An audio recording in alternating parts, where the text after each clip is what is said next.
देखो, आजकल के समय में ना कहीं न कहीं हर इंसान मानसिक समस्या से जूझ रहा, फ्रस्ट्रेशन, डिप्रेशन और साथ से जूझ रहा।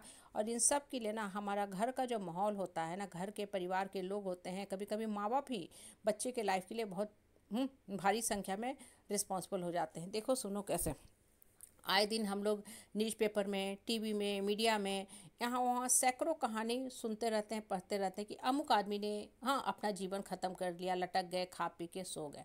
सबसे बड़ी बात यहाँ जब आप गौर करोगे ना, तो कहीं ना कहीं एक चीज़ तो देखोगे, वो इंसान अंदर से कमज़ोर है।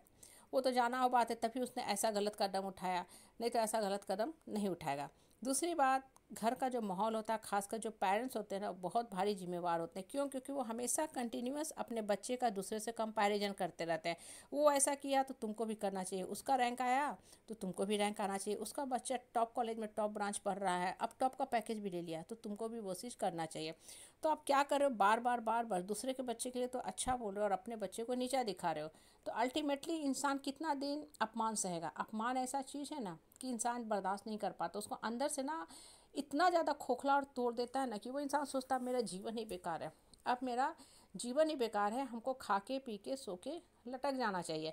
और ऐसा वो काम कर लेता है। और बदनाम कौन होता है? कॉलेज। हालांकि बहुत बार कॉलेज अथॉरिटी भी जिम्मेवार होता है, ऐसा नहीं है। लेकिन अगर मान लो बच्चा छुट्टी के बाद कॉलेज पहुंचा है और आते उसने तीसरे चौथे दिन ही कुछ ऐसा गलत कदम उठा लिया, तो इसके लिए कहीं ना कहीं वो घर का माहौल जिम्मेवार है ना, क्योंकि बच्चा तो घर से आ रहा है। अब बच्चा मान लो स्कूल गया, घर से सुबह ब्रेकफास्ट किया, स्कूल गया और 10 o'clock वो जाते स्कूल में उल्टी सोने हो गई, बच्चा को वोमिटिंग हो रहा है। हाँ, क्यों वोमिटिंग हो रहा है? बच्चा तो स्कूल का खाना कुछ खाया ही नहीं, अभी तो स्कूल में लंच ब्रेक भी नहीं हुई, स्कूल के कैंटीन का भी नहीं खाया है, बच्चा तो घर से खा के आया। कहीं ना कहीं घर के खाने में कुछ फूड पॉइजनिंग होगी, उसके लिए स्कूल जिम्मेवार तो नहीं ना है। घर के लोग घर में जो खाना बनाए हैं ठीक ढंग से नहीं बनाए थे, कुछ गलत खाना में डाल दिए हैं जिससे बच्चा को उल्टी होने लगा।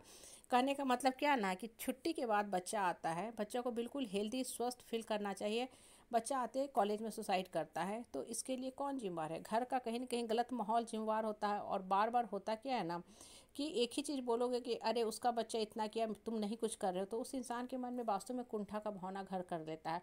और आज के समय में सबसे बड़ा दुख का कारण सिर्फ और सिर्फ यही है कि हम कंटिन्यूअसली अपने लाइफ को दूसरे से कंपेयर करते हैं। इन द मीन टाइम हम कभी अपना जीवन तो जी ही नहीं पाते हैं। पहले जीवन जियो, जॉब बाद में खोजना। जीवन जियो, जीवन में बढ़ने का रास्ता खोजो, जॉब बाद में खोजो। जब जीना सीख जाओगे ना तो जॉब तो अपने आप मिल जाएगा। जॉब में करना क्या है? क्योंकि आपने नॉलेज लिया है, अब उसको नॉलेज को इम्प्लीमेंट करना है। हाँ, आप अगर करोड़ों करोड़ों को पैसा खोजते हो तो वो चीज़ बहुत मुश्किल है, क्योंकि पैसा जो होता है ना आपको स्किल के लिए दी जाती है, और skill over a period of time ही आता है। एक बच्चा है अभी 3/4 में पढ़ रहा है, वो अगर सोचे कि हम मैथ्स का पूरा बुक सॉल्व कर देंगे, वो बुक सॉल्व कर देंगे जो क्लास 10th में पढ़ाया जाता है, तो कभी कर पाएगा? कभी नहीं कर पाएगा। अब जैसे बच्चे हैं जो इंजीनियरिंग में चले गए, उनको 10th बहुत आसान लगता है। आज से 4 साल पहले, 5 साल पहले उन्हें लगता था बोर्ड 10th कितना हार्ड है। अब वो बच्चे जो अच्छे कॉलेजों में चले गए सारे, उनको लगता है जेई मीन्स कितना आसान है, एडवांस में तो कुछ है ही नहीं। उस समय बेकार इतना टेंशन में रहता था, लेकिन उस उम्र में वही चीज़ आपको टफ लग रही थी। आज आप बहुत ज़्यादा ज्ञान ले लिए तो आपको वो चीज़ आसान लग रहा है। कहने का मतलब क्या है कि आज आप फ्रेशर हो तो एज ए फ्रेशर आप बहुत ज़्यादा तनख्वाह की उम्मीद नहीं कर सकते। इनफैक्ट आपको तो काम सिखाया जा रहा है, काम सीखने के क्रम में आप काम कर रहे हो, तो उसके लिए आपको पैसा दिया जा रहा है। और पैसा कभी भी बहुत बड़ी रकम नहीं होगी, क्योंकि अभी आप निपुण नहीं हो। एक इंसान ने अभी पास आउट किया है, उसको बच्चे को पढ़ाने दे दिया जाए, वो नहीं पढ़ा सकता। वो धीरे धीरे over a period of A time उसके अंदर स्किल आ जाता है, फिर वो बिना किताब खोले भी पढ़ा देगा, क्योंकि कंटेंट जो है उसके दिमाग में चलता रहता है, छपा रहता है, तो पढ़ा देगा। एक स्किल आ जाती है।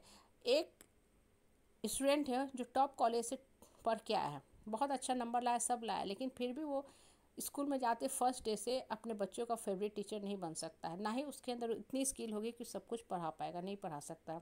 इसी तरह एक जो इंजीनियर भी हैं आजकल पास आउट हो रहे हैं कॉलेज से, उनकी सबसे बड़ी समस्या क्या है ना, जाते हाई पैकेज मांगते हैं। अब जहाँ आप ज्वाइन करते हो वो कंपनी आप में कितनी भी स्किल है अपनी बजट के हिसाब से ही पैसा देगी। और जब आपको उतना पैसा नहीं मिलता है तो आपको लगता है अरे स्टॉप ब्रांच पढ़ने का फ़ायदा क्या, हम भी उतना ही कमा रहे हैं जितना मेरा दोस्त कमा रहा है कोर ब्रांच पढ़ के, क्योंकि वो पीएसयू में नौकरी कर रहा है। और ये चीज़ें कंसिस्टेंटली आप कंपेयर करते रहते हो तो आपके मन के अंदर कुंठा का भावना और घर करती है। टॉप कॉलेज, टॉप का ब्रांच, लेकिन सैलरी लो का, तो चलो जीवन ही ख़त्म कर दो। ये सब चीज़ें मन के अंदर सिर्फ और सिर्फ निगेटिव भावना भरती है। इसलिए पेरेंट्स का भी काम है बच्चे के ऊपर दबाव ना डालें, उसको जीवन का रास्ता सिखाए, बढ़ने का, उठने का, कि जीवन सुंदर है, इसको बनाओ, सैलरी अपने आप आ जाएगा।